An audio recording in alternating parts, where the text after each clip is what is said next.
Bem-vindos ao podcast Caos Planejado, seu programa sobre cidades. Eu sou Anthony Ling e hoje converso com Eduarda Aum sobre o Global Designing Cities Initiative e como desenhar cidades para crianças. De Brasília e hoje morando em Nova York, Eduarda é arquiteta e urbanista formada pela UNB, com mestrado em Design e Ecologias Urbanas pela Parsons School of Design, em Nova York. Foi cofundadora do coletivo MOB, em Brasília, e após seu mestrado, trabalhou no Departamento de Transportes de Nova York.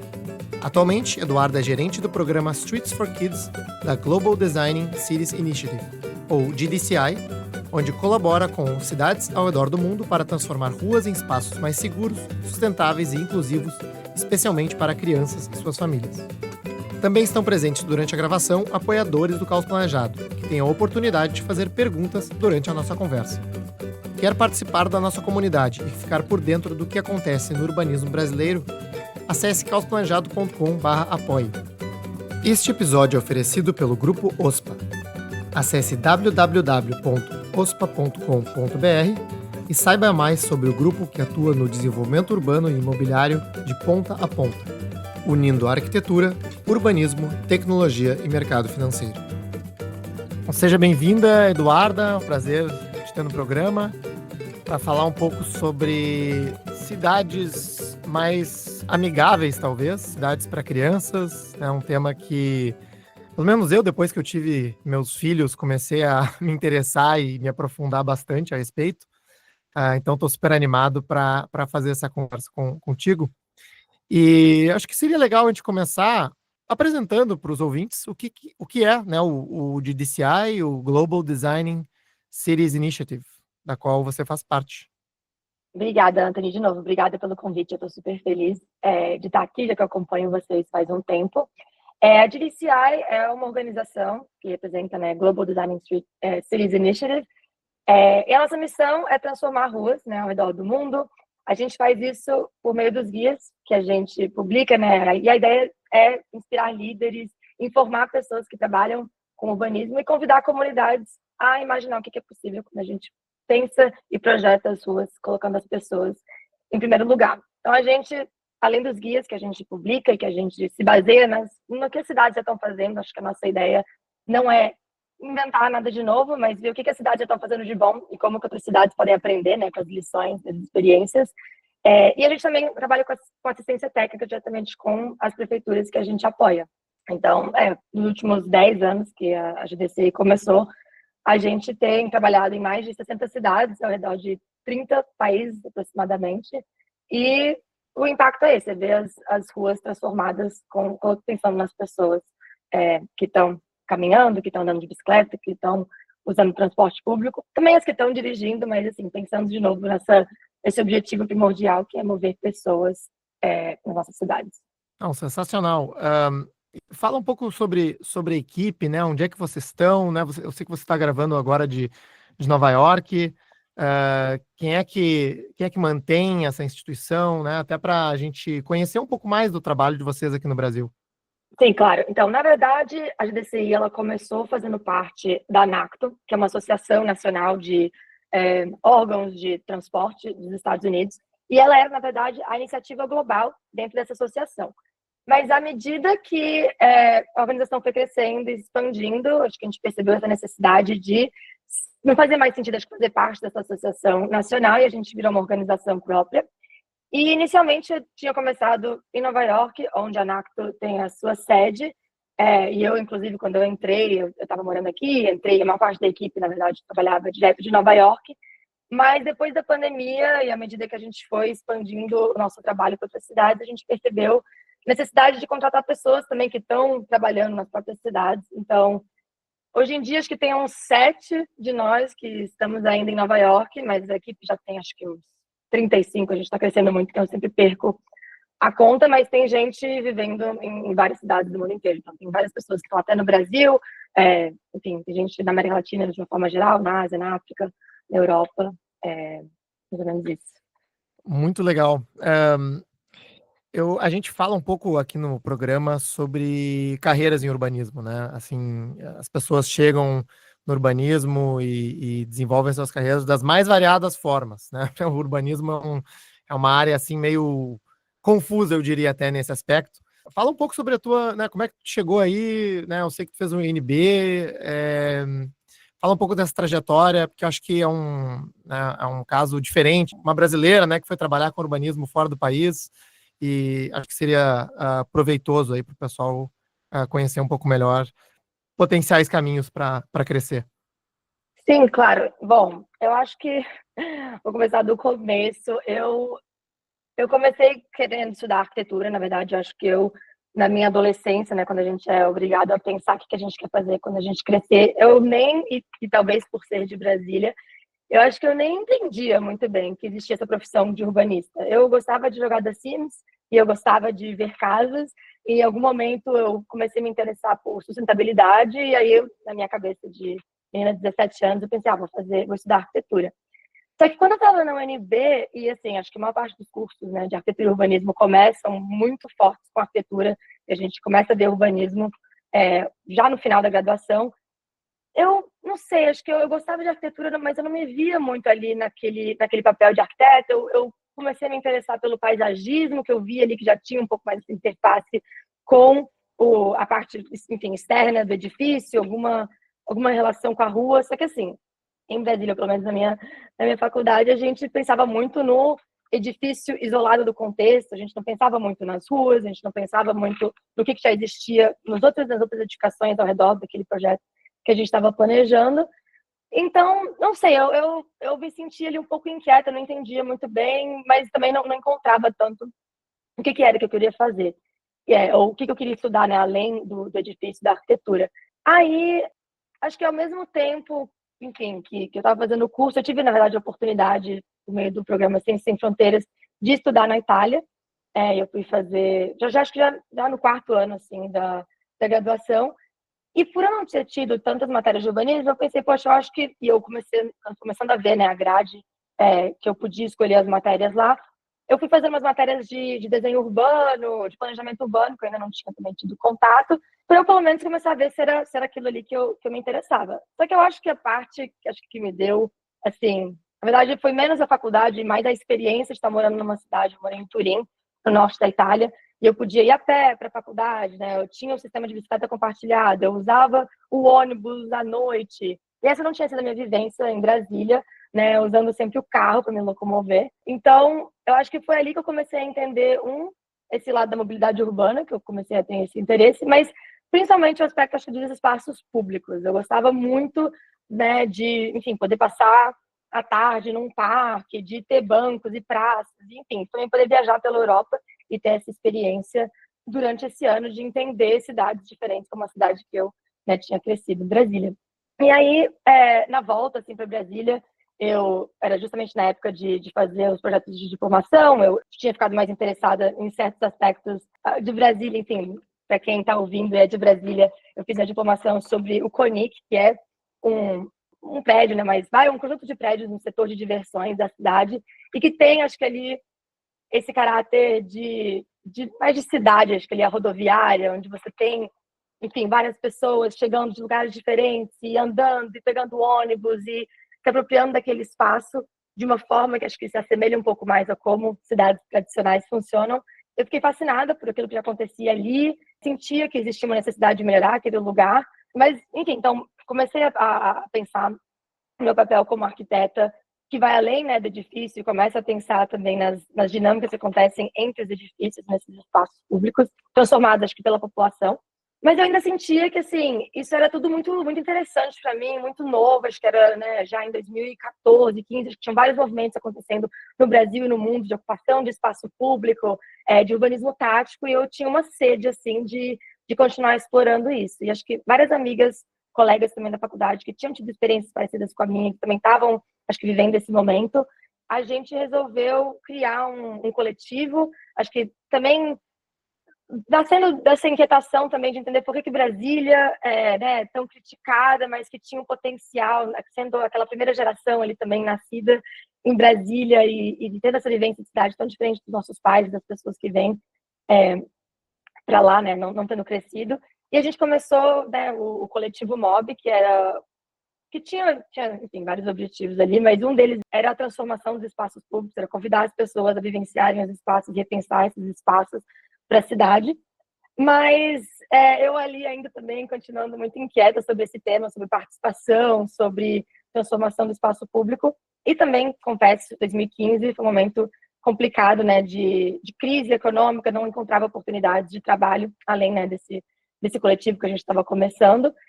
Então, eu resolvi estudar mais. Eu quis fazer um mestrado para eu me especializar em urbanismo, mas principalmente essa parte de participação e espaços públicos. E aí eu vim para Nova York para fazer o meu mestrado na Parsons School of Design. E era um mestrado um pouco menos tradicional, no sentido, a gente não fazia projetos de desenho urbano, de planejamento urbano, mas era mais como é que pessoas de disciplinas diferentes que estão inseridas enfim, claro, no contexto urbano, mas também que querem trabalhar nesse meio urbano, mas sejam arquitetos, urbanistas ou jornalistas, artistas, enfim, pessoas que estão estudando vídeo, filme, como é que a gente pode ser, enfim, tradutor ou facilitador dessas práticas urbanas que a gente já está vendo, enfim, e se ver como um designer, né? Como alguém que está mediando o que está acontecendo na cidade. E acho que isso foi super importante para mim, na verdade, essa experiência que eu tive no mestrado. Acho que o meu papel enquanto arquiteta e urbanista mudou bastante. E eu tive, obviamente, esse contato com vários profissionais de lugares diferentes. E acho que eu continuei minha carreira de urbanista aqui. Aí eu, por meio, acho que do mestrado e dos contatos que eu fiz ali também, eu consegui um emprego no departamento de transporte de Nova York, que foi também uma experiência super incrível. Posso depois falar um pouco sobre isso. E, enfim, eventualmente também aquele trabalho me levou à GDCI, e é onde eu estou agora. Muito legal, né? E uma época que eu entendo, de transformação dos espaços públicos de Nova York, né? Deve ter pego essa época da Janete Sadikan, né? Que é chair da GDCI. Não sei se tem alguma relação aí com esse processo. Sim, na verdade, quando eu entrei no departamento de transporte, a Janete já tinha saído. A gente estava, na verdade, na gestão da Poli, que seguiu ela. Mas acho que, assim, eu peguei, com certeza, os desdobramentos, os efeitos, assim, acho que até as práticas, né, internas do departamento mudaram, com certeza, por causa da Janete. Então, foi muito, para mim, eu aprendi muito, né? Tipo, como é que até essa questão do urbanismo tático virou uma prática institucional, né? Então, assim, muitos dos projetos que o departamento fazia antes de fazer, né, obra, eles continuavam fazendo, né, por meio de intervenções temporárias. Isso já fazia parte, assim, do planejamento, do orçamento, dos projetos. Então, aprendi muito com isso, e isso é muito a base, né, do trabalho que a gente faz na GDCI. Mas também eu tive a oportunidade de trabalhar na terceira versão do Manual de Desenho de Ruas da cidade, que foi uma coisa também, talvez, menos falada e menos conhecida como parte da gestão da Janete, mas como é que a gente consegue partir, né, e da prática e do que a gente faz, talvez, em 4, 8 anos numa gestão, mas consolidar aquilo em normas, né, e regulamentos e práticas que a organização vai continuar tendo, né, depois que você, né, que um político, um tomador de decisões sai, e aquilo vira a forma como a instituição continua funcionando. Então, e não só como um documento de referência, acho que para os trabalhadores, né, do departamento, mas como é que aquilo vira também um documento que a população pode usar e se basear para reivindicar, né, por melhorias nos seus bairros, para entender como é que a instituição funciona. Quando eu estava lá, a minha chefe, ela me explicou um pouco que o Departamento de Transporte de Nova York era conhecido como o Departamento do Não. Tudo que a população pedia era não, a gente não faz isso, a gente não pode fazer aquilo. E a criação desse manual foi uma forma até de trazer um pouco mais de transparência, assim, para os moradores da cidade entenderem, olha, é isso que o departamento faz, é isso que a gente pode fazer, esses são os materiais, enfim, que a gente usa. É mais ou menos por aí, mas foi muito interessante também acompanhar esse processo e tornar esse documento mais acessível para as pessoas. Bem interessante e um gancho, acho que relevante para o assunto aí do guia Desenhando Ruas para Crianças, né, que foi publicado no Brasil, acho que esse ano, né, início do ano, pela editora do Senac. Um livro maravilhoso, assim, é interessante como esses guias com uma qualidade de ilustração, né, com exemplos de projetos, se tornam praticamente uma aulinha de urbanismo, né? Então eu particularmente achei super bem feito e eu queria que tu contasse um pouco sobre a elaboração desse guia, né? Qual foi a tua participação? E aí a gente começa a juntar aí os assuntos da tua experiência no departamento de trânsito e o que isso, como é que a gente pode levar isso adiante? Claro, então, na verdade, o guia, ele começou a ser elaborado, acho que foi 2018, 2019. Eu entrei na GDCI no final de 2019. Então, quando eu entrei, ele já estava sendo finalizado, né, a versão em inglês. Minha participação foi bem pequena, vou falar a verdade, na parte de elaboração. Eu, quando entrei, na verdade, eu fazia parte de um outro programa da GDCI, que era mais focado em segurança viária. Mas eu sentava ali perto das meninas, né, da equipe que estavam fazendo o guia. E eu tinha muito interesse nesse tema, então acho que mesmo que eu não fizesse parte diretamente da equipe, eu sempre tentava me meter ali quando eu pudesse, participar de alguns projetos, principalmente quando eles estavam no Brasil. Mas, bom, o guia, ele é muito, na verdade, ele complementa, né, o nosso guia global de desenho de ruas. Os princípios são muito parecidos, mas o foco, né, claro, é nas crianças, nas suas famílias, nos seus cuidadores. E tem alguns temas que eu posso puxar, assim, mais sobre o conteúdo, mas acho que eu até queria falar um pouco, porque você perguntou sobre elaboração, que, assim, quando a gente faz esses guias, né, acho que foi o que eu disse no começo, é muito importante para a gente, acho que, disseminar a experiência das cidades, o que elas já estão fazendo, o que funcionou, o que não funciona, porque a gente vê isso como, né, uma forma das cidades aprenderem umas com as outras. A gente não precisa começar do zero, a gente pode adaptar muita coisa que já está sendo feita ao nosso contexto. Então, né, muito parecido com outro guia, ele traz, assim, recomendações das melhores práticas que a gente vem vendo ao redor do mundo. A gente sabe que muitos exemplos já existem, né, das cidades europeias, muitas vezes. Acho que, como a gente não trabalha muito nas cidades europeias, acho que é importante para a gente, na verdade, trazer exemplos do sul global, né, porque acho que o que acontece muito é a gente chegar numa cidade e mostrar fotos, e mostrar exemplos, e eles dizerem, bom, mas a gente não é Exato, Holanda, nós não somos exato. Copenhague. E acho que isso é muito válido, acho que é importante, mas também é importante dizer que essas cidades não começaram, né, não foram sempre assim, também eram cidades dominadas por carros, mas a gente entende que é importante mesmo de mostrar referências, contextos, que sejam mais parecidos com aqueles que a gente, né, das nossas cidades. Então, acho que o que é muito bacana desses guias também é que eles trazem muitos exemplos, né, de cidades diferentes ao redor do mundo, para as pessoas se inspirarem e verem que isso é possível, né, não precisa ser só em certos contextos. E é isso, assim, acho que essa é uma das coisas, pelo menos, que eu acho muito interessante, né? E além disso, como eles são muito fáceis, né, de serem lidos, de serem digeridos. Eu acho que sim, uma parte principal do nosso público são arquitetos, urbanistas, mas eles também podem ser usados por comunidades, por ativistas, enfim, outras pessoas que não necessariamente estudaram, né, arquitetura e urbanismo, mas que podem usar daqueles documentos para, enfim, reivindicarem por cidades e ruas, né, particularmente melhores. Então, tem muitos desenhos, muitos esquemas, ele é muito importante que ele seja muito fácil de digerir, de entender, para que ele tenha um alcance maior.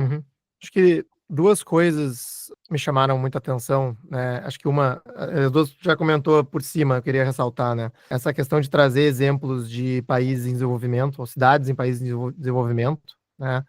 E inúmeros exemplos, né, de iniciativas de sucesso. E muitas dessas iniciativas de sucesso vocês trazem com dados, né? Olha, era assim, fizeram esse projeto e a gente teve tal resultado em segurança, em poluição do ar, em caminhabilidade, enfim, uma série de métricas, né? Que não é só assim alguém em Nova York escrevendo como é que tem que ser, né? Porque eu acho que tem que ser, né? Não, isso é baseado na nossa experiência vendo isso no mundo inteiro, né? E eu acho que enfim, uma das minhas perguntas depois é como que vocês conseguem fazer digamos assim, esse monitoramento, né, que eu acho super incrível. E outro, olhando, né, como tu falou que é um complemento ao guia global de desenho de ruas, né, como esse overlap é quase 100%, né, porque assim, a gente começa a falar em ruas para crianças, cidades para crianças, né, as pessoas talvez quem não tenha familiaridade com o assunto vai achar que, não, pô, tem que ter agora sei lá, pracinha em tudo que é esquina, ou qualquer coisa do gênero. Mas no fim do dia, né, a gente começa a olhar os exemplos do guia e tudo mais. Na verdade, é um guia para cidades melhores, né, para espaços públicos Sim, melhores, né, mais agradáveis, mais arborizados, mais seguros, que facilitam maior acessibilidade, né, enfim, né, porque é aquela máxima, né, de bom, a criança é como se fosse um mínimo denominador comum, né, como ela é uma das figuras, né, um dos atores mais frágeis que estão interagindo com o espaço urbano, né? Tem que pensar nesse espaço urbano baseado naquele olhar para criar um espaço urbano bom para todo mundo. sim. Então, assim, acho que isso me chamou a atenção, assim, abrindo o livro e folheando, né? Se fosse, digamos assim, outro título, né? Tipo, desenhando ruas para, sei lá, tipo um Yangel, assim, né? Para pessoas ou para Sim. uma vida melhor na cidade, também poderia, né? Também poderia ter esse caráter. Então, enfim, falei bastante, eu queria te ouvir aí sobre esses aspectos, né, sobre esses exemplos, como é que vocês colecionam e como é que vocês veem, digamos assim, esse overlap, né, entre ruas para crianças e o guia global de vocês. Não, eu acho que você está 100% certo, e eu acho que a gente sempre diz isso, né? Que ruas boas para crianças, na verdade, são ruas boas para todo mundo. Eu acho que isso, na verdade, é mais uma lente pela qual olhar para a cidade. E eu vou falar um pouco sobre isso, mas acho que esse tema, na verdade, acho que a gente pode tratar dele de algumas formas diferentes. Acho que, como você falou, de fato, as crianças são muito mais frágeis, são muito mais vulneráveis, né?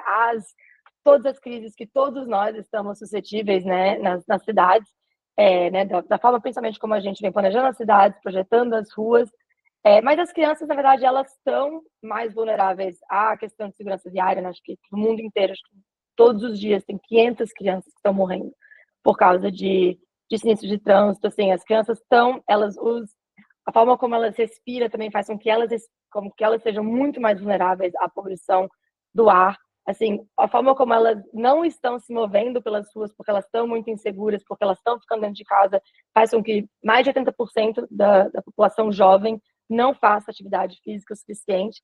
Então, assim, né, a gente está aqui enfrentando né, calores extremos, vários eventos acontecendo por causa da crise climática, e as crianças estão muito mais suscetíveis a isso. Eu acho que eu estava vendo um dado esses dias que as crianças que estão nascendo agora acho que vão enfrentar acho que 4 vezes mais, né, esses eventos, né, catástrofes que a gente está vendo, né? Todos os dias tem uma notícia nova de alguma cidade que está, enfim, passando por inundação ou calor extremo, ou enfim, outras coisas, outros eventos relacionados a isso. Então, é muito urgente. Elas estão, né? Se a gente quer que as crianças cresçam e se tornem adultos saudáveis, a gente precisa pensar em cidades melhores, onde elas possam não só, né, sobreviver, mas que elas possam de fato prosperar. Mas quando a gente também está pensando, então isso é um dos temas, acho que isso é uma das coisas assim que é muito importante, o porquê olhar, né, para cidades pensadas para crianças. Mas quando a gente está pensando em crianças também, a gente não está pensando só nelas, a gente está pensando também nos cuidadores, que em boa parte das vezes, né, são em geral mulheres, e nos deslocamentos que estão fazendo e nas tarefas de cuidado que geralmente não são levadas em conta, né, quando a gente está pensando na mobilidade urbana. Então, tem essa lente também. E eu acho que, como você falou, acho que essa lente da criança, porque a gente está endereçando várias crises ao mesmo tempo, ela possibilita esse trabalho intersetorial que é muito importante quando a gente está pensando em cidades, né? A gente está pensando em mobilidade, a gente está pensando em saúde pública, educação.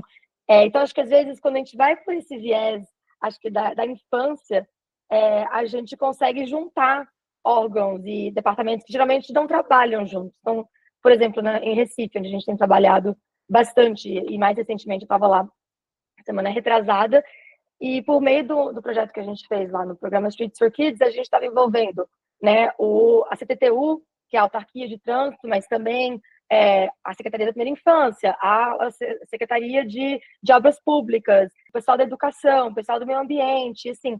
Então, é muito importante, embora não seja raro, a gente conseguir trazer todos esses departamentos para pensar cidade juntos, e você ter, né, arquitetos que estão começando a pensar um pouco mais na mobilidade, engenheiros que estão aprendendo sobre desenvolvimento infantil, e a gente consegue pensar a cidade de uma forma mais holística.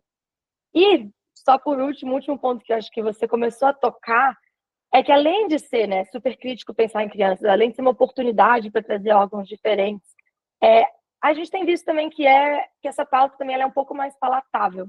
Ela recebe uma melhor aderência, né, de políticos, de tomadores de decisão e do público, né, em geral. Então, tem sido muito estratégico, na verdade, ver muitos prefeitos ao redor do mundo mesmo que estão começando a falar sobre cidades, sobre mobilidade urbana por meio das crianças, porque é menos agressivo que você só dizer, gente, vamos acabar com os carros, vamos reduzir velocidade. Então, eu acho que tem sido uma forma também de mudar a lente e começar uma conversa com as pessoas que geralmente estão contrárias a essas mudanças que são tão importantes assim nas cidades. Sabe, eu não tinha pensado nisso, e é genial, na verdade. Porque, assim, até de conhecidos, assim, que têm filhos, né, e têm uma relação com a cidade, as pessoas não têm, assim, quem não é ligado ao urbanismo, né, não tem, assim, uma consciência em relação ao espaço público, né, assim, são pouquíssimas pessoas que estão parando para olhar e pensar por que tomam determinada decisão de transporte ou em relação aos seus filhos, né, de uma forma, assim, crítica. E aí, evidentemente, né, a pessoa tem filhos, transporta eles de um lado para o outro de carro, né, muitas vezes tem pouco contato com o espaço público, vai ler alguma notícia sobre ciclovia ou sobre a construção de um túnel na cidade para melhorar o trânsito e vai ter uma determinada opinião que é que ela sempre teve, né? E aí, se a gente começa a falar em cidades para as crianças, meio que obriga aquele cidadão a pensar, opa, é verdade, quando eu saio para caminhar com minha criança é terrível, né? Tipo, e muitas pessoas nunca tiveram aquela experiência, né, a crítica até muito, assim, sair com um carrinho de bebê para caminhar na calçada, né? Porque assim, nunca tinha precisado, né? Ou nunca tinha se dado conta daquilo. Então, achei, enfim, faz total sentido, né?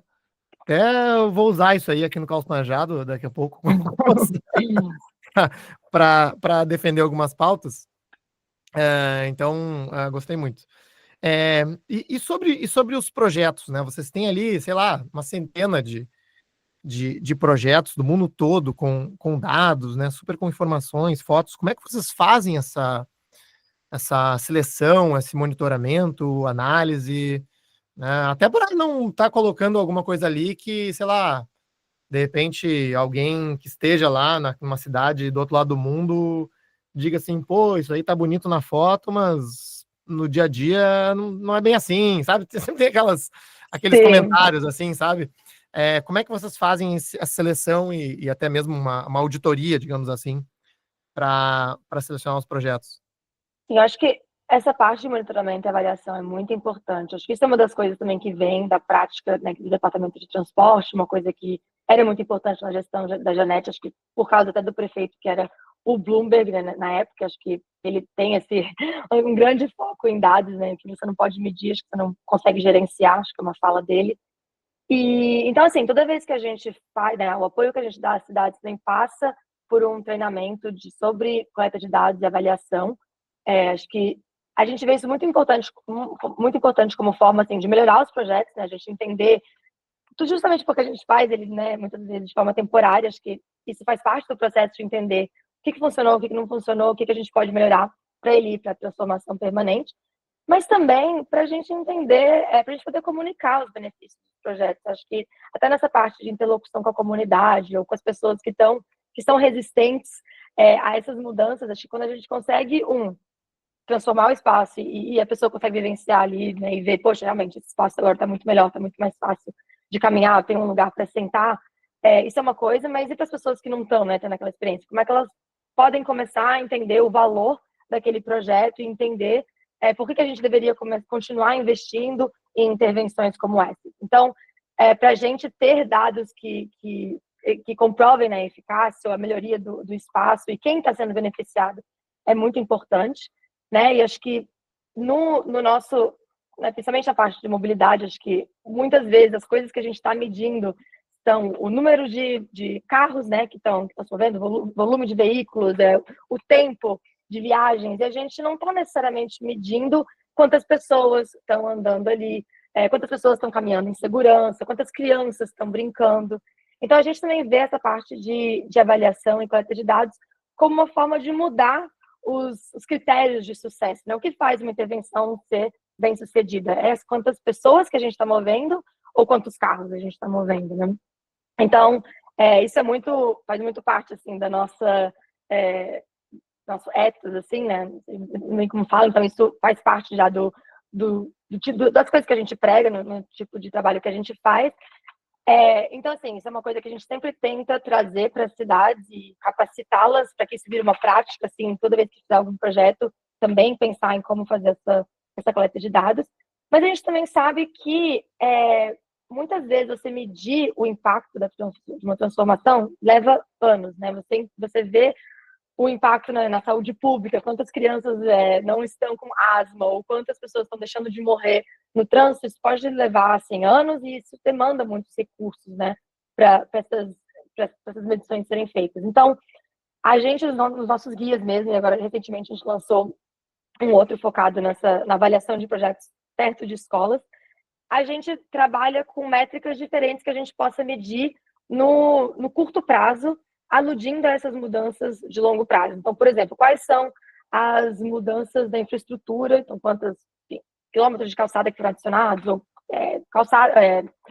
travessias que foram acrescentadas, ou espaço que foi reconquistado para pedestres, e quais foram as mudanças no uso daquele espaço, nas atividades. Então, redução de velocidade, ou quantas pessoas estão caminhando, quantas crianças estão brincando. E aí, com isso, a gente consegue já comunicar os efeitos mais imediatos. Claro, idealmente, a cidade continuaria a fazer esse monitoramento ao longo do tempo, mas pelo menos ali a gente já consegue dizer, bom, alguns meses, algumas semanas, depois da intervenção, esses foram os efeitos, esses foram os resultados, e a gente já consegue, enfim, mostrar que, bom, antes a gente tinha tantas crianças atravessando de forma insegura, agora isso não está acontecendo mais. Isso acaba que é muito forte, quando a gente vai ter essas conversas com pessoas da própria equipe, que podem ser contrárias a esse tipo de intervenção, com, enfim, gestores e com a população mesmo, que talvez esteja ali contrária a uma intervenção, mas consegue ver o valor daquilo por meio da avaliação. Então, assim, você perguntou como é que a gente faz. Com as cidades que a gente trabalha, de uma forma geral, isso já faz parte do nosso processo. Então, toda vez que a gente faz uma intervenção, a gente faz a coleta de dados com a cidade. Mas a nossa ideia é que isso vire uma prática que as cidades levem e continuem, e que a gente não precise fazer isso como parte do nosso apoio. Não, muito legal. Eduarda, quando eu falo enfim, acho que muitos dos projetos e iniciativas demonstradas no guia tem muito a ver com o redesenho de espaços públicos para tornar eles mais atraentes, mais seguros, né, para levar as crianças, né, para as crianças poderem usar a cidade, né. E quando eu falo com a maioria das pessoas que têm filhos aqui no Brasil, eu acho que o tema da segurança assim, é o número um da preocupação dos pais. E eu diria não necessariamente em relação à segurança de trânsito, a segurança em relação à criminalidade, né. Eu acho que existe uma realidade de criminalidade no Brasil, né, que não é focada em crianças, né, mas enfim, é o contexto que a gente vive. E existe ainda que agrava isso é um pouco de narrativas, de sensacionalismo, né, de medo, o que gera medo nas pessoas, né. Mas ao mesmo tempo, né, eu vejo no guia, né, vários projetos em lugares, eu diria assim, que tem problemas semelhantes, né, em relação ao Brasil, e que ou até mesmo projetos no Brasil, né, tem vários exemplos aqui de ruas redesenhadas, né, no Brasil. E eu queria te ouvir um pouco sobre isso, assim, né, qual que é a percepção de vocês, ou até tua, né, vindo do Brasil em relação a isso, como que vocês lidam com esse tema, e até mesmo, eventualmente, né, quais são os limites da transformação urbana para endereçar isso, né? Porque tudo bem, aquela máxima que a gente fala, né? O urbanismo não vai resolver todos os nossos problemas, mas vai ajudar bastante, né? Então, como é que a gente reconcilia, digamos assim, esse desafio aqui no Brasil? Acho que isso é bem interessante. Eu tenho algumas coisas que eu penso sobre isso. Acho que, existe muita diferença mesmo, como as crianças, pessoas, famílias vão vivenciar a cidade dependendo de onde elas estão, né, na cidade. Então, assim, claro que famílias de classes mais pobres vão vivenciar a cidade de uma forma diferente daqueles que estão vivendo em casas e apartamentos, que têm acesso a espaços de lazer, escolas com área para brincar. Então, assim, na verdade, eu até vejo essa questão da transformação de rua até como... Tem alguns lugares que a gente trabalha que não existe, onde não existem parques e parquinhos e espaços públicos de lazer para as pessoas, para as crianças brincarem. Então, até, elas, na verdade, até já brincam na rua porque é o espaço que existe. Eu acho que até a forma da gente melhorar esses espaços, e às vezes transformar ruas em espaços públicos ou melhorar a segurança desses espaços para as crianças possam brincar. As crianças já estão brincando na rua, possam brincar na rua com mais segurança. Acho que isso é uma forma também da gente promover a igualdade em lugares onde né, faltam recursos e falta investimento público. Então, acho que, por um lado, tem isso, assim, e a gente, acho que principalmente no trabalho que a gente vem feito no Brasil, geralmente são em bairros mais carentes, onde falta infraestrutura urbana, e poder ver até como, e, na verdade, eu vou comentar até de um projeto muito legal que a gente fez recentemente no bairro do Jordão, em Recife, que era uma comunidade que não tinha pavimentação, que as crianças estavam ali sujeitas às inundações, chegavam às escolas, né, às vezes molhados, sujos, porque não tinha infraestrutura pública. E geralmente quando as cidades vão reurbanizar, né, urbanizar esses espaços, só passa, né, um asfalto em cima, coloca drenagem e não vê ali como até uma oportunidade de oferecer, né, espaços diferentes, alternativos para as crianças ou para a população de uma forma geral, usar aquele espaço de uma forma diferente. Então, eu acho que aquele projeto serve como um super exemplo de como prefeituras que já vão fazer uma transformação, né, já vão fazer um projeto de infraestrutura, como é que podem olhar para aquele espaço de uma forma diferente e criar oportunidades, principalmente nos lugares onde faltam, né, espaços de lazer, espaços onde comunidades podem se encontrar. E o custo é praticamente o mesmo, é só, às vezes, redirecionar aquele desenho para ser mais... enfim, para pensar nessas necessidades, nesses usos diferentes que a população pode ter. Então, assim, de um lado, eu vejo isso, acho que a gente pode pensar em transformação de ruas como uma forma de criar oportunidades para crianças que não têm onde brincar, mas pensando em outras áreas da cidade, onde, assim, as crianças têm, de uma certa forma, oferta né, seja a escola, ou sejam em condomínios, ou sejam em espaços privados, é diferente, é sobre a cultura e sobre comportamento, né? Então, são as escolhas que os pais estão fazendo, não necessariamente, às vezes porque exato, né? São as narrativas que são criadas, é o que, né? São os shoppings que existem, que são atrativos, enfim, são esses medos que existem e justos, né? Porque existe a insegurança, como você falou.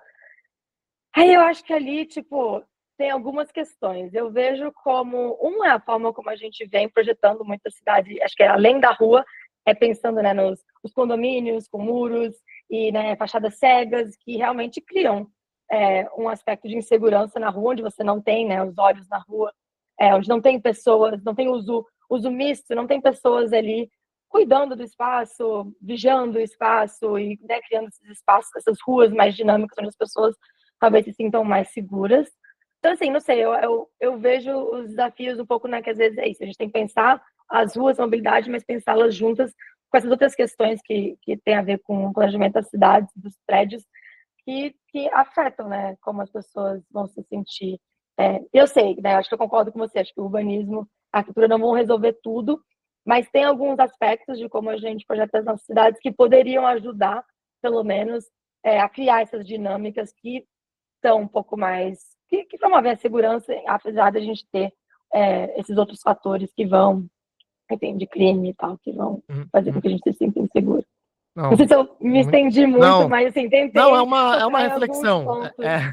é uma Sim. reflexão que é excelente, importante te ouvir e concordo com a tua posição.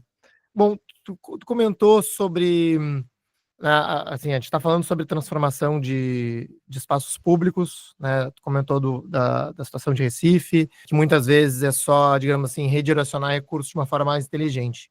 Mas, evidentemente, tem um desafio aqui, enfim, principalmente nas nossas prefeituras, de uma mudança de paradigma, né, e de capacitação. Em paralelo a isso, né, uma aprovação, digamos assim, da própria comunidade, né, que é o que a gente estava falando antes, de bom, como convencer as pessoas, né, de uma determinada política, já que, enfim, infelizmente, hoje em dia, construir viaduto ainda dá voto, né? Então, assim, a Sim. gente ainda tem um caminho para andar nesse sentido. Então, assim, olhando para, talvez até para a tua experiência em Nova York, né, no departamento de transporte, olhando para prefeituras né, no mundo inteiro que estão indo para esse caminho que vocês recomendam, quais seriam, digamos assim, sugestões, né, para fazer essa transformação nas cidades, nas prefeituras, nas narrativas? O que você tem visto, né? Eu estou entrando numa camada meio meta aqui bom, ok, convencidos do guia, né, para crianças, como é que a gente avança essa pauta? Essa pergunta. Bom, eu acho que eu tenho que pensar um pouquinho. Vou citar isso com alguns exemplos, né? Mas eu queria, aliás, deixa eu começar dizendo que é muito interessante quando eu estou trabalhando aí no Brasil e as pessoas acham, mas aqui é diferente, né? Mas aqui. E eu sempre falo, cara, eu me sinto muito privilegiada, na verdade, de poder trabalhar com várias cidades no mundo inteiro e ver que, na verdade, todas as cidades são muito parecidas, né? A forma como o governo funciona, a forma como as pessoas reagem, assim, nós somos muito mais parecidos do que a gente imagina. E essas resistências e os problemas e a falta de recursos, né? Obviamente, Sim, os variam. Estados Lugares Unidos, tem. inclusive, é muito mais carrocêntrico, né, do que o Brasil, né, de forma geral, né, olhando para os subúrbios e tudo mais, né, existe essa Sim. cultura, né, que é muito forte. Sim, sim. Então, assim, na verdade, até quando a gente pensa em Europa, assim, eu estava recentemente na Holanda, e foi curioso, porque eu estava em Roterdã, e aí eu estava, assim, olhando na infraestrutura cicloviária, achando maravilhoso, incrível, assim, me sentindo super segura, e ela, nossa, aqui é super inseguro, as pessoas não, né, na verdade tá diminuindo o número de pessoas que estão andando de bicicleta aqui na cidade, porque essa cidade ela é até um pouco mais americana do que as outras, porque Roterdã foi muito bombardeado durante a Segunda Guerra Mundial. E, enfim, eles, quando começaram a reconstruir a cidade, acho que seguiam preceitos mais parecidos com as das cidades americanas. Mas, enfim, foi até interessante ver a perspectiva daquela pessoa ali falando e eu pensando, nossa, a cidade aqui tá, né, na perspectiva de uma pessoa que está caminhando, andando de bicicleta, parece incrível. Mas, enfim, Sim, foi já está interessante também. maravilhoso do ponto de vista Sim, global até. claro. Exato. Mas assim, os desafios existem, acho que em todos os lugares, independente de onde eles estão começando, mas é sempre interessante ver, primeiro, poder ver que, na verdade, a gente somos mais parecidos do que diferentes.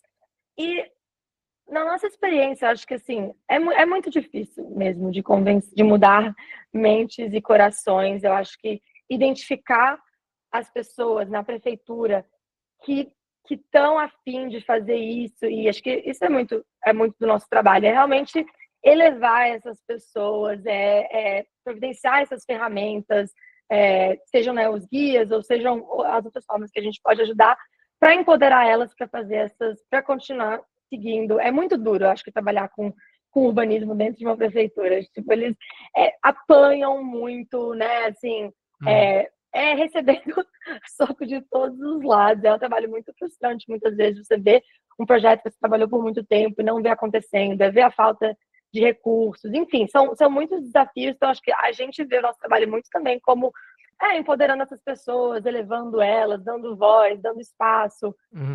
tentando utilizar, obviamente, também da nossa posição internacional para dar visibilidade, né, ao trabalho que está sendo feito. Acho que isso é muito importante. Então, assim, eu vejo uma das coisas que acho que pessoas que estão a fim de fazer, ou que estão já com essas ideias na cidade, é identificar parceiros, aliados. E às vezes eles estão dentro da prefeitura, às vezes são organizações, às vezes são indivíduos. Eu acho que é encontrar as suas pessoas. Acho que, por exemplo, no Brasil tem a rede, né, a UVA 95, trabalhando muito com isso, e eu vejo o potencial daquela rede em amparar as cidades, de novo, também, continuar dando esse apoio, a motivação. Então, assim, acho que identificar outras pessoas que estão fazendo coisas parecidas, ou que querem fazer isso, e dar voz a elas, juntar forças, acho que é uma coisa que toda cidade, ou toda pessoa, toda cidade pode fazer. Eu acho que, pensando nessa pauta, assim, das crianças, por exemplo, obviamente, idealmente, a gente transformaria todas as ruas da nossa cidade. Claro, a gente, né, acho que esse é o sonho.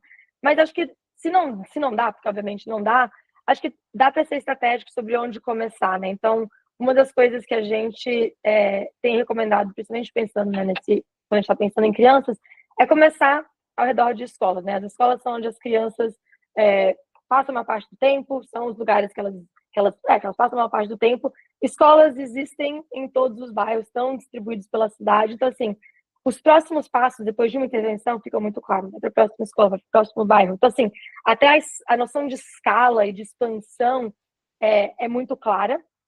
E, de uma forma geral, é isso. São escolas, né? Quem é que vai estar contra? Assim, existem pessoas contra. Já vou dar o teaser, Sim, o spoiler. sim. Tem gente que vai ser contra, claro.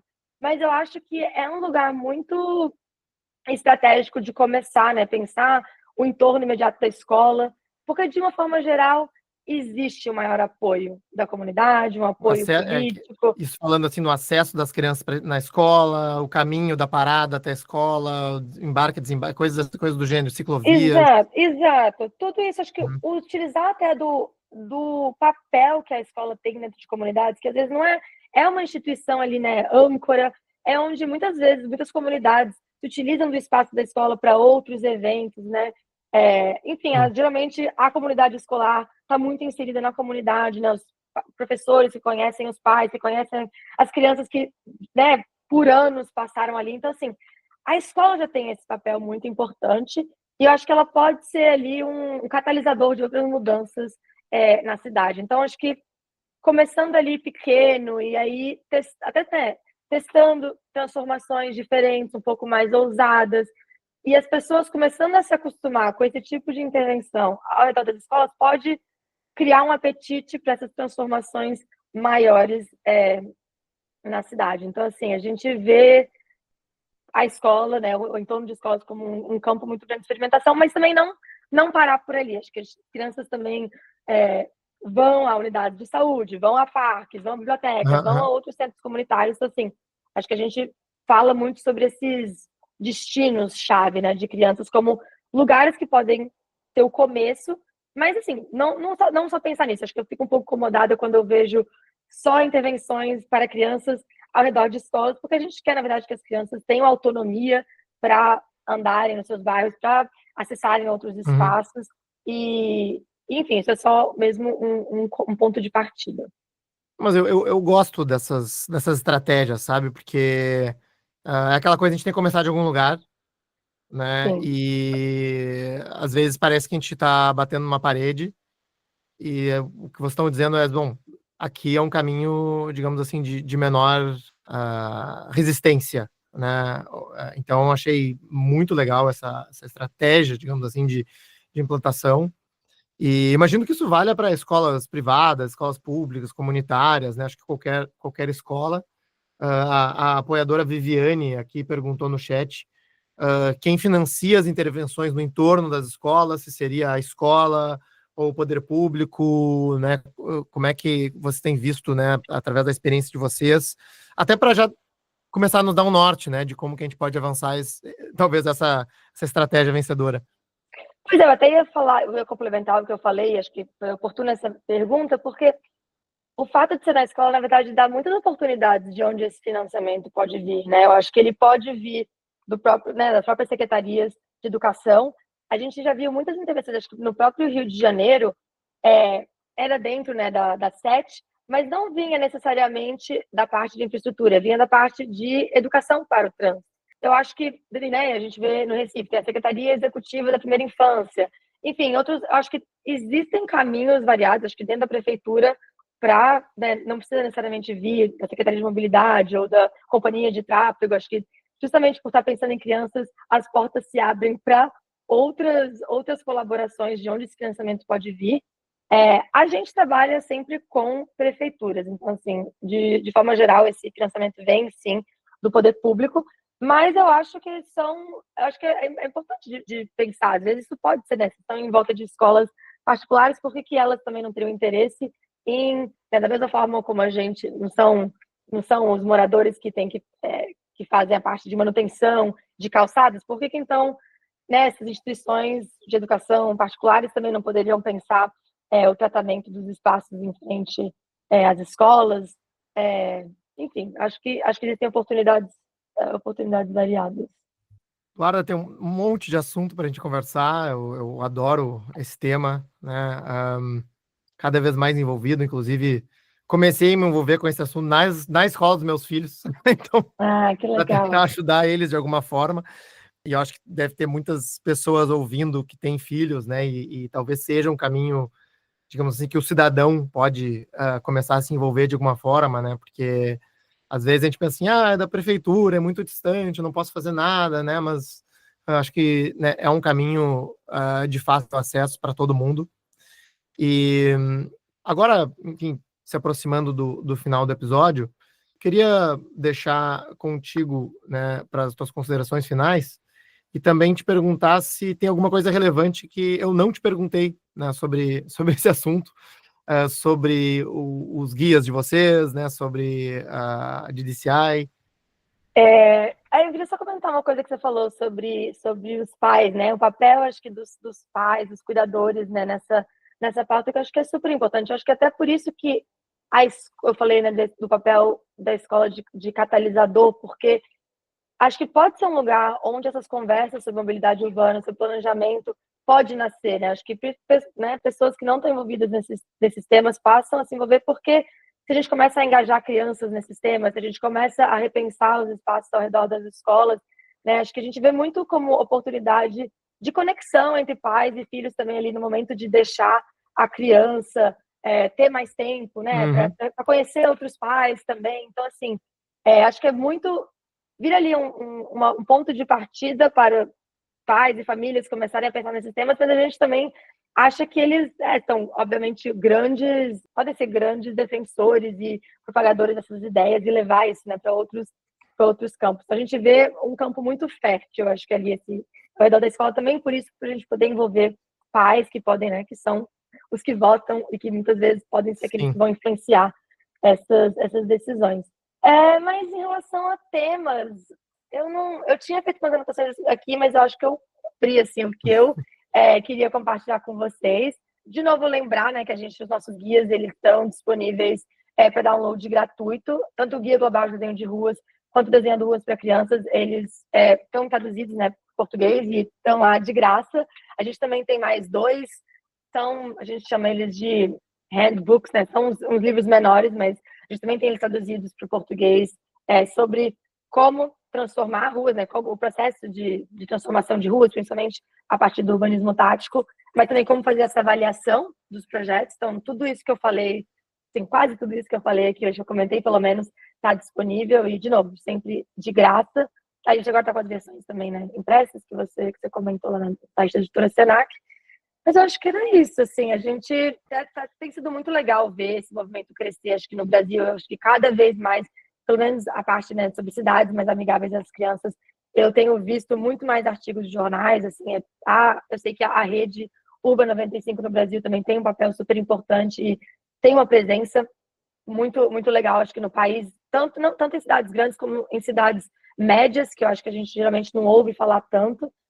Então, eu fico muito feliz, óbvio, sendo do Brasil e estando um pouco mais afastada, assim, eu fico super feliz, na verdade, de ver, bom, tanto aqui também, né, no próprio caso planejado, mas em outros espaços que eu não esperava, assim, na própria mídia, a gente está falando um pouco mais disso. Fico muito feliz, porque, claro que eu tenho muita sorte de estar aqui e ainda trabalhar um pouco no Brasil, mas tem uma parte minha também, claro, que fica com vontade de fazer mais e participar mais e ter mais influência, óbvio, no que está acontecendo, no que está sendo feito no Brasil, então eu fico muito feliz de ver que tem muita cidade fazendo coisas incríveis, assim, que estão virando, na verdade, são referência para outras cidades. A gente sempre traz, né, o trabalho de Fortaleza, de Recife, Salvador, enfim, das cidades que a gente, né, tem um pouco mais de contato, mas além delas, tem tantas outras fazendo coisas incríveis. Então eu espero que as pessoas que estão ouvindo também lembrem disso, né, que tem muita coisa massa acontecendo no Brasil, que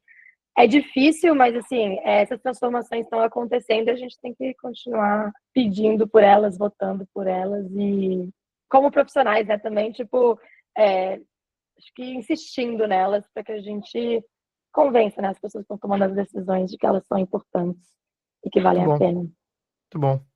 Essas recomendações para o entorno de escolas é um material que vocês estão produzindo também? É só para isso é algo que vai se tornar algo, digamos assim, mais disponibilizado ou é algo mais pontual?